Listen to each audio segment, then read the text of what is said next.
ರಸ್ತೆಯಲ್ಲಿ ಬಿದ್ದಿದ್ದ ವಿದ್ಯುತ್ ತಂತಿ ದಾಟೋದಕ್ಕೆ ಹೋಗಿ ಇಬ್ಬರು ಸಾವನ್ನಪ್ಪಿರುವಂತಹ ಘಟನೆ ಬಾಗಲಕೋಟೆ ಜಿಲ್ಲೆಯ ಬಾದಾಮಿ ತಾಲೂಕಿನ ಕ್ಯಾಡ ಗ್ರಾಮದಲ್ಲಿ ನಡೆದಿದೆ. ರಸ್ತೆಯಲ್ಲಿ ಬಿದ್ದಿದ್ದ ವಿದ್ಯುತ್ ತಂತಿ ದಾಟೋದಕ್ಕೆ ಹೋದ ಶಂಕರಪ್ಪಗೆ ವಿದ್ಯುತ್ ಪ್ರವಹಿಸಿದೆ. ಈ ವೇಳೆ ಕಾಪಾಡೋದಕ್ಕೆ ಬಂದ ರಂಗಪ್ಪಗೂ ವಿದ್ಯುತ್ ಪ್ರವಹಿಸಿದೆ.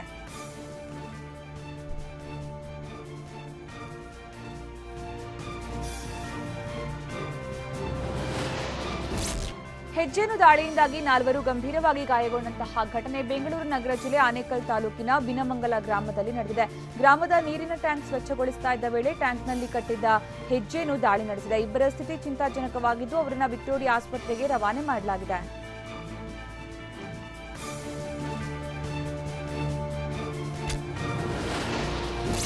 ಕೊಂಡ ಹಾಯುವಾಗ ಅರ್ಚಕನೊಬ್ಬ ಕೊಂಡಕ್ಕೆ ಬಿದ್ದಿರುವಂತಹ ಘಟನೆ ರಾಮನಗರ ಜಿಲ್ಲೆಯ ಕನಕಪುರ ತಾಲೂಕಿನ ದೊಡ್ಡಾಲಹಳ್ಳಿ ಬಳಿ ನಡೆದಿದೆ. ಗ್ರಾಮದ ಬಸವೇಶ್ವರ ಸ್ವಾಮಿಯ ಕೊಂಡೋತ್ಸವದ ವೇಳೆ ಅರ್ಚಕ ಬಸವರಾಜು ಎಂಬುವರು ಬಿದ್ದಿದ್ದಾರೆ. ಅರ್ಚಕ ಬಸವರಾಜುಗೆ ಗಂಭೀರ ಗಾಯಗಳಾಗಿದ್ದು ಬೆಂಗಳೂರಿನ ಖಾಸಗಿ ಆಸ್ಪತ್ರೆಗೆ ದಾಖಲು ಮಾಡಲಾಗಿದೆ.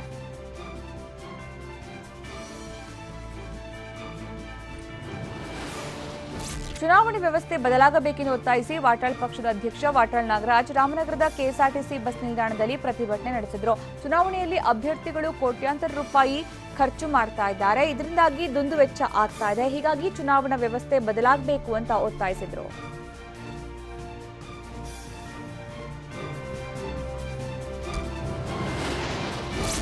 ರಾಯಚೂರಿನ ಖಾಸಗಿ ಇಂಜಿನಿಯರಿಂಗ್ ಕಾಲೇಜು ವಿದ್ಯಾರ್ಥಿನಿ ಹತ್ಯೆ ಪ್ರಕರಣವನ್ನು ಸಿಬಿಐಗೆ ವಹಿಸುವಂತೆ ಒತ್ತಾಯಿಸಿ ಜಿಲ್ಲಾ ವಿಶ್ವಕರ್ಮ ಉತ್ಸವ ಸಮಿತಿ ಕಾರ್ಯಕರ್ತರು ಚಿಕ್ಕಬಳ್ಳಾಪುರ ನಗರದಲ್ಲಿ ಪ್ರತಿಭಟನೆ ನಡೆಸಿದರು. ನಗರದ ಭುವನೇಶ್ವರ ವೃತ್ತದಿಂದ ಶಿಡ್ಲಘಟ್ಟ ವೃತ್ತದವರೆಗೆ ಪ್ರತಿಭಟನಾ ಮೆರವಣಿಗೆ ನಡೆಸಿ ನ್ಯಾಯ ಕೊಡಿಸುವಂತೆ ಒತ್ತಾಯಿಸಿದರು.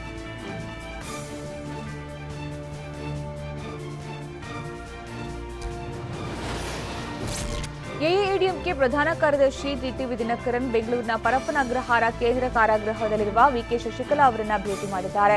ತಮಿಳುನಾಡು ಲೋಕಸಭೆ ಚುನಾವಣೆ ನಂತರ ಕೆಲ ಶಾಸಕರೊಂದಿಗೆ ಬಂದ ಟಿಟಿವಿ 1 ಗಂಟೆಗೂ ಅಧಿಕ ಕಾಲ ಶಶಿಕಲಾರೊಂದಿಗೆ ರಾಜಕೀಯ ಪರಿಸ್ಥಿತಿ ಬಗ್ಗೆ ಮಾತನಾಡಿದ್ರು ಎನ್ನಲಾಗಿದೆ.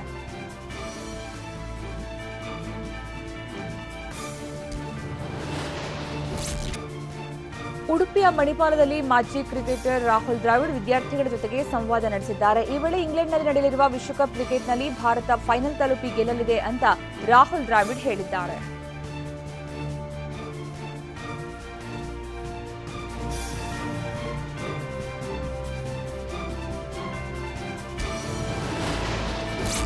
ಬೆಂಗಳೂರು ಹೊರವಲಯದ ಬನ್ನೇರುಘಟ್ಟ, ಹುಳಿಮಾವು, ಗೊಟ್ಟಿಗೆರೆ, ಜಿಗಣಿ ಮತ್ತು ಎಲೆಕ್ಟ್ರಾನಿಕ್ ಸಿಟಿ ಭಾಗದಲ್ಲಿ ಧಾರಾಕಾರ ಮಳೆ ಸುರಿದಿದೆ.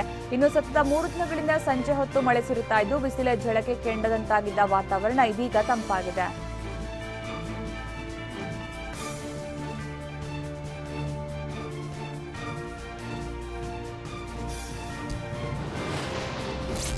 ಚಿಕ್ಕಬಳ್ಳಾಪುರ ನಗರದ ಜಾಲಾರಿ ಗಂಗಮಾಂಬ ದೇವಸ್ಥಾನದಲ್ಲಿ ಹೂವಿನ ಕರಗ ನಡೆಯುವ ಪ್ರಯುಕ್ತ ಚಂಡಿಕಾ ಹೋಮ ನಡೆಸಲಾಯಿತು. ಇದೇ ತಿಂಗಳ 27ರಂದು ಹೂವಿನ ಕರಗ ನಡೆಯಲಿದೆ. ಇನ್ನು ಹೋಮದಲ್ಲಿ ಹಲವರು ಭಾಗಿಯಾಗಿ ಭಕ್ತಿಯಿಂದ ಪೂಜೆ ಸಲ್ಲಿಸಿದರು.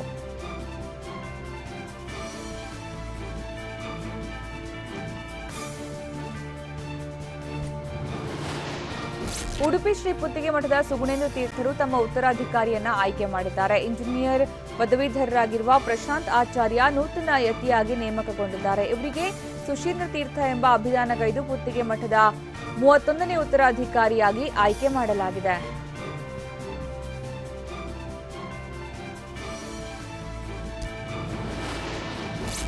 ರಾಹುಲ್ ಗಾಂಧಿಗೆ ಸುಪ್ರೀಂ ನೋಟಿಸ್ ಜಾರಿ ಮಾಡಿದೆ. ಪ್ರಧಾನಿ ನರೇಂದ್ರ ಮೋದಿ ವಿರುದ್ಧ ಸ್ವತಃ ಸುಪ್ರೀಂ ಕೋರ್ಟ್ ಚೌಕಿದಾರ್ ಚೋರ್ ಹೇ ಎಂಬ ತೀರ್ಪು ನೀಡಿದೆ ಅಂತ ಸುಪ್ರೀಂ ತೀರ್ಪನ್ನು ತಪ್ಪಾಗಿ ವ್ಯಾಖ್ಯಾನಿಸಿದ್ದಕ್ಕೆ ನೋಟಿಸ್ ನೀಡಲಾಗಿದೆ. ಏಪ್ರಿಲ್ 30ಕ್ಕೆ ಅರ್ಜಿ ವಿಚಾರಣೆಯನ್ನು ನಿಗದಿಪಡಿಸಿದೆ.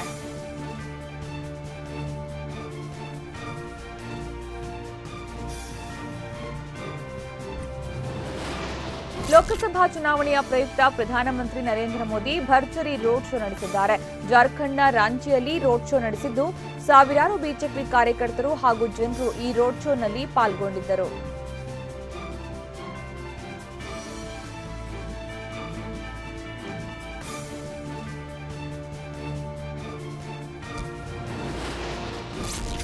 ಬಾಲಿವುಡ್ ನಟ ಸನ್ನಿ ಡಿಯೋಲ್ ಬಿಜೆಪಿಗೆ ಸೇರ್ಪಡೆಯಾಗಿದ್ದು ಪಂಜಾಬ್ನ ಗುರುದಾಸ್ಪುರದಿಂದ ಲೋಕಸಭಾ ಚುನಾವಣೆಗೆ ಸ್ಪರ್ಧಿಸಲಿದ್ದಾರೆ. ಇನ್ನು ರಕ್ಷಣಾ ಸಚಿವೆ ನಿರ್ಮಲಾ ಸೀತಾರಾಮನ್ ಹಾಗೂ ರೈಲ್ವೆ ಸಚಿವ ಪಿಯೂಷ್ ಗೋಯಲ್ ಸಮ್ಮುಖದಲ್ಲಿ ಅಧಿಕೃತವಾಗಿ ಬಿಜೆಪಿ ಪಕ್ಷಕ್ಕೆ ಸನ್ನಿ ಡಿಯೋಲ್ ಸೇರ್ಪಡೆಯಾಗಿದ್ದಾರೆ.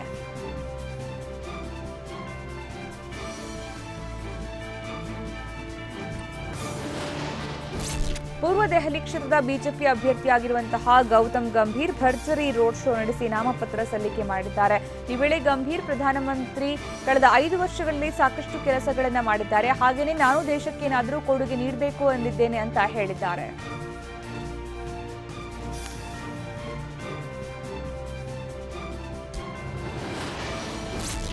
ಶ್ರೀಲಂಕಾದ ದಾಳಿಯಲ್ಲಿ ಮೃತಪಟ್ಟ ಅಮಾಯಕರಿಗಾಗಿ ನ್ಯೂಯಾರ್ಕ್ ಸ್ಟಾಕ್ ಎಕ್ಸ್ಚೇಂಜ್ ಕೆಲ ನಿಮಿಷಗಳ ಕಾಲ ಮೌನಾಚರಣೆ ನಡೆಸಿತು. ಈ ಮೂಲಕ ದಾಳಿಯಲ್ಲಿ ಮೃತಪಟ್ಟವರಿಗೆ ಸಂತಾಪ ಸೂಚಿಸಲಾಯಿತು. ಅಲ್ಲದೆ ಸ್ಟಾಕ್ ಎಕ್ಸ್ಚೇಂಜ್ನ ಸಿಬ್ಬಂದಿ ಘಟನೆಯನ್ನ ಕಟುವಾಗಿ ಟೀಕಿಸಿದ್ದಾರೆ.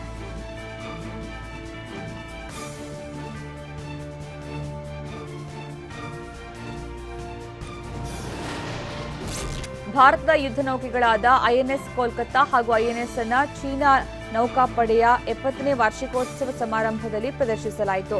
ಸಮಾರಂಭದಲ್ಲಿ ಹಲವು ರಾಷ್ಟ್ರಗಳ ಯುದ್ಧ ನೌಕೆಗಳಿದ್ವು. ಆದರೆ ಚೀನಾದ ಪರಮಾಪ್ತ ರಾಷ್ಟ್ರ ಪಾಕಿಸ್ತಾನ ಈ ಸಮಾರಂಭಕ್ಕೆ ಚಕ್ಕರ್ ಹೊಡೆದಿತ್ತು.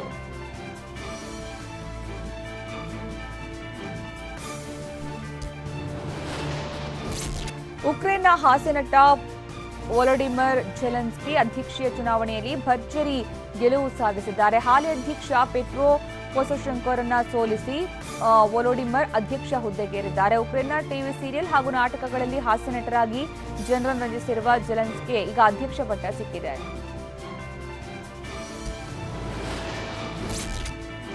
ವಿಶ್ವಕಪ್ ಮಹಾಸಮರಕ್ಕೆ ಕೌಂಟ್ಡೌನ್ ಶುರುವಾಗಿದೆ. ಆಗಲೇ ಪಾಕಿಸ್ತಾನ ಕ್ರಿಕೆಟಿಗರು ಟೀಂ ಇಂಡಿಯಾ ವಿರುದ್ಧ ಸ್ಲೆಡ್ಜಿಂಗ್ ಮಾಡೋದಕ್ಕೆ ಶುರು ಮಾಡಿದ್ದಾರೆ. ಪಾಕ್ ತಂಡದ ನಾಯಕ ಸರ್ಫರಾಜ್ ಅಹ್ಮದ್ ಪ್ರತಿ ಪಂದ್ಯದಲ್ಲೂ ನಾವು ಟೀಂ ಇಂಡಿಯಾ ಭಯ ಬೀಳುವಂತೆ ಪ್ರದರ್ಶನ ನೀಡ್ತೀವಿ ಅಂತ ಹೇಳಿಕೆ ಕೊಟ್ಟಿದ್ದಾರೆ.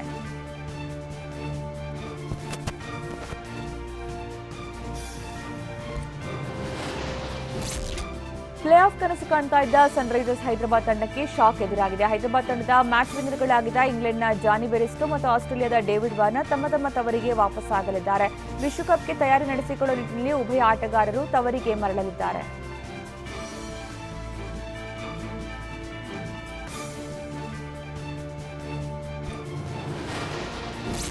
ಈ ಬಾರಿಯ ವಿಶ್ವಕಪ್ ಅನ್ನ ಟೀಂ ಇಂಡಿಯಾ ಗೆಲ್ಲಲಿದೆ ಅಂತ ವಾಲ್ ಖ್ಯಾತಿಯ ರಾಹುಲ್ ದ್ರಾವಿಡ್ ಅಭಿಪ್ರಾಯಪಟ್ಟಿದ್ದಾರೆ. ತವರಲ್ಲಿ ಇಂಗ್ಲೆಂಡ್ ಬಲಿಷ್ಠವಾಗಿದ್ದು ಭಾರತ ವಿಶ್ವಕಪ್ ಗೆಲ್ಲೋ ಎಲ್ಲಾ ಸಾಮರ್ಥ್ಯವನ್ನ ಹೊಂದಿದೆ ಅಂತ ದ್ರಾವಿಡ್ ಭವಿಷ್ಯ ನುಡಿದಿದ್ದಾರೆ.